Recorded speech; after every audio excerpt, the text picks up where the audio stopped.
Are you optimistic about fulfilling this role in the same way you did before? Yes, I think it doesn't matter what else you do if you don't do that part well, if you fail your husband and your children. That really is the role which means the most to me, though obviously I have a deep sense of obligation for the others, but that's the one that comes first. Jackie Kennedy Onassis is remembered as the poised First Lady of Camelot, the woman in pink who somehow kept standing in the most horrifying moment in modern American history. The JFK assassination is also one of the biggest rabbit holes in popular culture, with official investigations, endless documentaries, and theories that refuse to die. What makes people lean in, even decades later, is the idea someone who lived through it might have quietly pointed a finger when the cameras were gone. So let's dig into the claims that Jackie privately suspected powerful figures and that her recorded conversations hinted at who she believed was really behind Dallas, even if she never said it publicly in her lifetime. Because this is the story of what Jackie reportedly believed about who was behind the JFK assassination. Before we start, drop a comment below and tell us what you think matters more in this case, the official conclusion or the private suspicions of the people closest to JFK. The tapes. But I said, please don't send me away to Camp David, me and the children. Please don't send me anywhere. If anything happens, we're all going to stay right here with you. And, and I said, even if there's not room in the bomb shelter in the White House, which I'd seen, I said, please, then I just want to be on the lawn when it happens. But I just want to be with you, and I want to die with you, and the children do too, and live without you.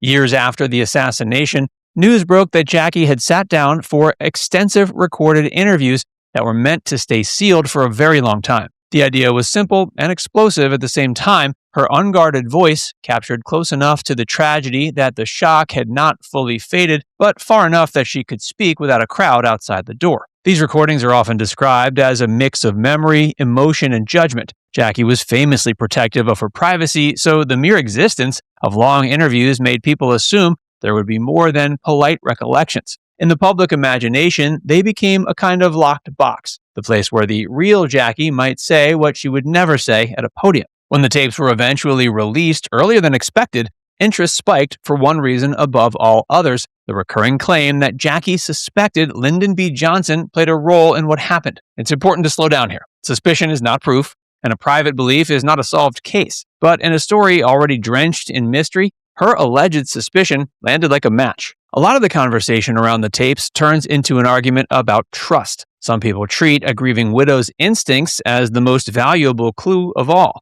Others point out that grief, trauma, politics, and personal loyalties can shape what someone thinks they know. Either way, the tapes became a cultural event because they sounded like the closest thing to an insider whisper that America was ever going to get. The LBJ Angle. Well, that would seem to indicate that you don't have full confidence in the Warren Commission report. No, I think the Warren Commission study, and I think first of all is composed of the ablest, most judicious, bipartisan men in this country. Second, I think they had only one objective, and that was the truth. Third, I think they were competent and did the best they could. But I don't think that they or me or anyone else is always absolutely sure of every thing that might have motivated Oswald or others that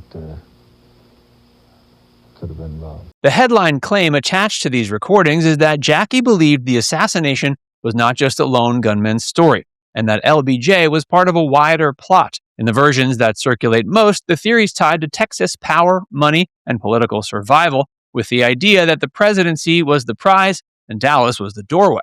In this telling, LBJ is not portrayed as a distant bystander who benefited from tragedy, but as someone Jackie supposedly believed was connected to forces that wanted JFK removed. The story often adds a supporting cast of wealthy Texas businessmen and suggests motives tied to oil interests and defense contracts, especially with the Vietnam War looming larger by the month. What gives this claim extra heat is that it's sometimes framed as Jackie repeating worries she believed JFK already had. There's a line that gets repeated again and again in discussions of the interviews, presented as Jackie recalling JFK's own alarm about a Johnson presidency. It's the kind of quote people remember because it sounds like fear spoken at home, not rhetoric delivered on television. None of this transforms suspicion into a verdict. What it does do is explain why the claim keeps resurfacing. If Jackie truly thought LBJ was involved, even privately, that would feel like a crack in the official story. And for people who already doubt the official story, it reads like confirmation, even if it's only a reflection of her state of mind. Beyond Dallas. Tonight seems to be at long last the beginning of what for so long has really been just a hope or a dream. The tapes are not just about Dallas. They also reveal a Jackie who could be blunt, cutting, and surprisingly old-fashioned about her role as a political wife. That matters because it helps explain how she navigated the aftermath. She did not build a public crusade around theories. She built a shield around her children and tried to control what she could. In the recordings, she's often described as someone who believed her job was to support her husband and keep the household steady. That kind of worldview can shape what she chose to say out loud and what she kept behind closed doors. If you see your role as protecting the family and the legacy, you might speak very differently in private than you do in public. The tapes also show how Jackie processed power and personality in the rooms she entered. She had opinions on world leaders and on American figures, and she did not always aim those opinions in gentle directions. That tells you something important. She was not simply a decorative witness to history. She watched, she judged, and she remembered, even if she rarely broadcast those judgments. This is where the assassination claim becomes more complicated. If Jackie was willing to be sharply opinionated about other topics in private, it makes it easier for people to believe she could also be sharply suspicious about Dallas. At the same time, it reminds you that her private commentary could be personal, emotional, and sometimes unfair. That doesn't discredit everything, but it does caution you against treating every cutting remark as a courtroom-grade conclusion. Rumor machine. We've got to remember that these tapes collectively offer more gossip than history. Jackie Kennedy was not elected to anything. Anytime a famous figure has secret recordings, a second phenomenon shows up right behind the first. Alongside the real material, a fog of exaggerated summaries and wild add-ons starts spreading, because people love a shocking version more than a careful one. Jackie's tapes have not escaped that pattern, and it has created confusion about what is firmly documented and what is internet folklore. Some stories that circulate about what the tapes reveal go far beyond political suspicion and wander into scandal movie territory. When claims get extreme, they tend to distract from the parts of the recording that are easier to verify, like her reflections on marriage, grief, and the social expectations placed on her. In other words, the louder the rumor, the harder it becomes for the average viewer to separate the grounded material from the carnival barkers. There's also the issue of packaging. When networks and publishers promote something as explosive, they're not doing it out of civic duty. They're doing it because attention pays. That doesn't mean the content's fake, but it does mean the presentation can be tuned to shock you, especially when the subject is as famous as Jackie and as emotionally loaded as Dallas. So if you're trying to understand the Jackie confessed narrative, you have to treat it like a two-track story. Track 1 is what she actually said or is reliably attributed to the recordings. Track 2 is what people claim she said, shaped by politics, profit, and the public's hunger for a final answer. The second track is often the one that goes viral. Tapes and power. So there are not many women, run around with a good many presidents. So you just bear that in mind. You got the biggest job of your life. I ran around with 2 presidents. That's what they say about me.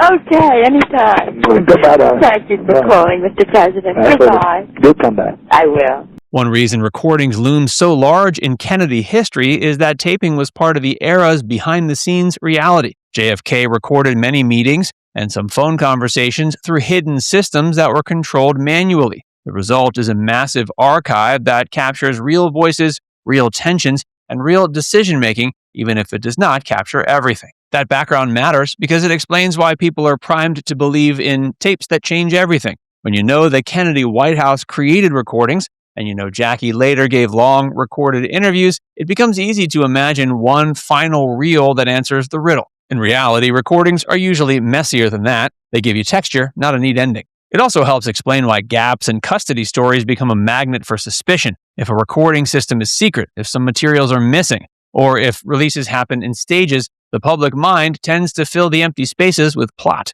Even when there are boring explanations, the mystery framing is hard to resist, especially in a case already defined by distrust. In the end, the Jackie tapes sit in a strange place. They're personal history, and they also are cultural fuel. They don't overturn the official record by themselves, but they keep the central question alive because they hint at the possibility that someone at the heart of the story never fully accepted the public explanation. And that's why people still talk about Jackie Kennedy and who she believed was behind the JFK assassination. Now it's time to hear from you.